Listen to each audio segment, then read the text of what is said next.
This is a Code Ninja security advisory for CVE 2026-2030. Listen up, because if you're running enterprise communications infrastructure, there's a very real chance you might already be breached.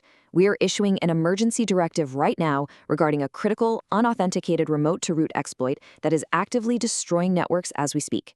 I need to be totally clear, this is not a drill. We're providing actionable, real-time threat intelligence designed to force an urgent, immediate patch of a catastrophic vulnerability before your entire perimeter falls. We're cutting through the noise today to give you the exact tactical data you need to defend your systems right this second.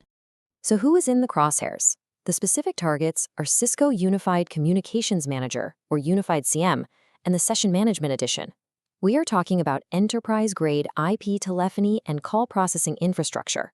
This is literally the backbone of your corporate communications, and it's frequently deployed as virtual machines on Cisco UCS servers running VMware ESXi. Threat actors absolutely know the immense value of this internal infrastructure. This explainer is strictly meant to provide immediate mitigation directives to protect your perimeter. If you operate these systems, you are sitting directly in the blast radius, and you need to take action today. Let's look at the timeline here, because it perfectly shows a rapidly collapsing defense window. On June 3rd, Cisco disclosed the flaw and dropped the patches, noting that a proof of concept was already out there. Then, jump to June 23rd. A full exploit gets publicly released by the SSD Secure Disclosure team, completely democratizing the weapon. Within 24 hours, by June 24th, threat intelligence firm Diffused caught automated sweeps coming from the Tor network, actively dropping web shells into vulnerable instances. It escalated so fast that CISA actually stepped in with a strict June 28th deadline for federal agencies to patch. The window for preventative patching, it has slammed completely shut. We are officially in an active exploitation phase. Okay, sharp pivot. We need to execute a mandatory security comms check right now. I'm just pausing briefly to establish a verified communication link with you. Look, in this world of active 0 days and a threat landscape that shifts by the hour, real-time intelligence gathering isn't just nice to have, it is a baseline survival necessity. We have to make sure this intel is actually reaching the defenders out on the front lines. To keep this secure intel pipeline open, I need you to hit subscribe on @cybertech79 and enable those notifications immediately. Treat this as your primary feed for survival intelligence. Also, do me a favor and hit that like button right now as a formal acknowledgement, an ACK, that you've received this critical transmission. We really need to know that our white hat defenders are armed, ready, and listening. Acknowledge receipt, and let's dive right back into the threat. Let's break down the metrics. On paper, the CVSS base score for this vulnerability sits at an 8.6, which technically translates to high severity. But please, do not let that static number lull you into a false sense of security. Cisco actually stepped in and urgently elevated this to a critical security impact rating. Why would they do that? Well, because the culmination of this exploit chain hands an unauthenticated remote attacker absolute full root access to the underlying operating system.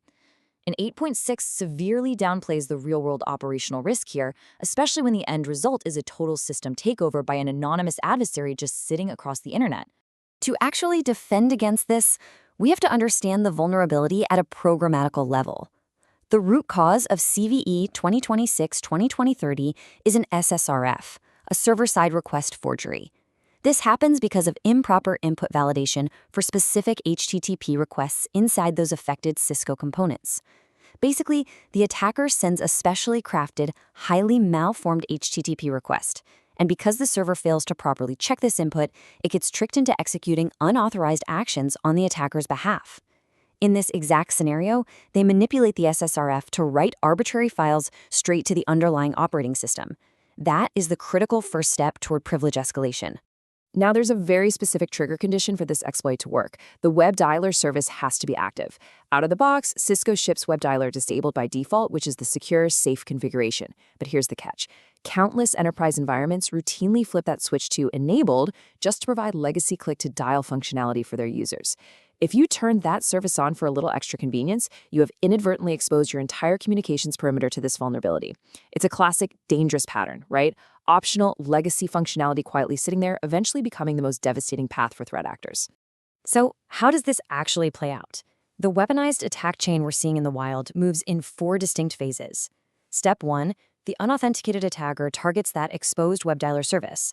Step 2, they abuse the SSRF we just talked about to deploy a rogue Apache Axis service. Step 3, they use that rogue service to write a first-stage JSP file writer, which then drops a second-stage command execution web shell. And finally, step 4, with that web shell active, they just execute commands to elevate their privileges straight to root. This isn't just theory, this is the exact sequence that SSD Secure Disclosure POC mapped out, and it's exactly what those automated Tor sweeps are hammering unpatched servers with right now. Let's talk about the exact blast radius. The attacker drops that final, catastrophic payload, the command execution web shell, directly into the /platform services /access2web directory. And get this, to pull this off, the remote attacker requires 0 user interaction and absolutely no prior credentials. The only piece of information they need is your target system's hostname. Researchers noted that finding the hostname is trivially easy. You just access a specific URL on the device. Once that web shell lands in that directory, the adversary has a permanent, completely hidden backdoor straight into your communications core. What's truly alarming here is the dramatic contextual shift in risk. Shortly after the public exploit dropped and those Tor sweeps kicked off, the exploit prediction scoring system, the EPSS, spiked to a massive 20% probability for the CVE. That surge catapulted this specific flaw into the 97th percentile for exploitation likelihood globally. It just goes to show you can't rely on CVSS scores alone. When public exploit code meets active automated exploitation, the probability of your exposed system getting hit approaches absolute certainty. All right, before you even think about patching, you have to execute an immediate exposure assessment to find out if you're already compromised. First things first, administrators need to log into the Cisco Unified CM administration interface. You're going to navigate to Cisco Unified Serviceability, then Tools, and open Control Center Feature Services. You need to check immediately if the Cisco WebDialer web service is listed as started. If it is, you're in the danger zone. Next, you need to kick off threat hunting operations. Monitor for unexpected HTTP requests targeting your management interfaces. Actively hunt for newly dropped or modified files, especially in the Access2Web directory. And scrutinize your logs for any suspicious admin activity or privilege escalation attempts. To stop the bleeding, you must execute the following remediation protocol. Cisco has been explicit here. There are no full workarounds available other than applying the software updates or just completely disabling the vulnerable service. You urgently need to upgrade to the fixed releases, specifically version 14 SU6, 15 SU5, or apply the appropriate COP patch. If, for some reason, immediate patching is operationally impossible for you today, you must immediately disable the WebDialer service to kill that attack surface. And while you're at it, ruthlessly restrict inbound HTTP and HTTPS access to your management interfaces, allowing only trusted internal networks. I really cannot overstate the severity of this. If your system had the WebDialer service enabled and it was exposed to the internet at any point since this proof of concept went public, patching alone is no longer a sufficient defense. You are officially under an assumed breach mandate. You have to operate under the strict assumption that an automated Tor sweep has already dropped a web shell onto your appliance. You must conduct a full, deep forensic investigation of your underlying operating system looking for backdoor access and root-level compromise. Because listen, simply applying a patch to a system that's already owned, you're just locking the attacker safely inside your network. As white hat researchers, we operate under a very strict code of coordinated vulnerability disclosure. We're not sharing this intelligence to cause panic. We share it because the adversaries are already heavily automated and the proof of concept code is entirely public. The attackers already know exactly how to execute this root exploit, so users unequivocally need to know the granular details of the attack mechanics if they're going to effectively protect and remediate their systems. It's our job to arm defenders with actionable, real-time intelligence to try and level the playing field against these automated threats.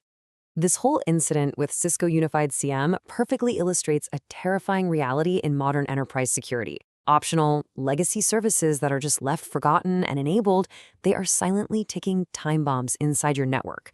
And it forces us to ask a really uncomfortable, critical question. How many other hidden legacy attack surfaces are currently enabled on your perimeter right now, silently exposing your infrastructure to complete compromise? It is time to audit your configurations relentlessly. Execute your patching protocols, hunt for those web shells, and above all else, stay secure.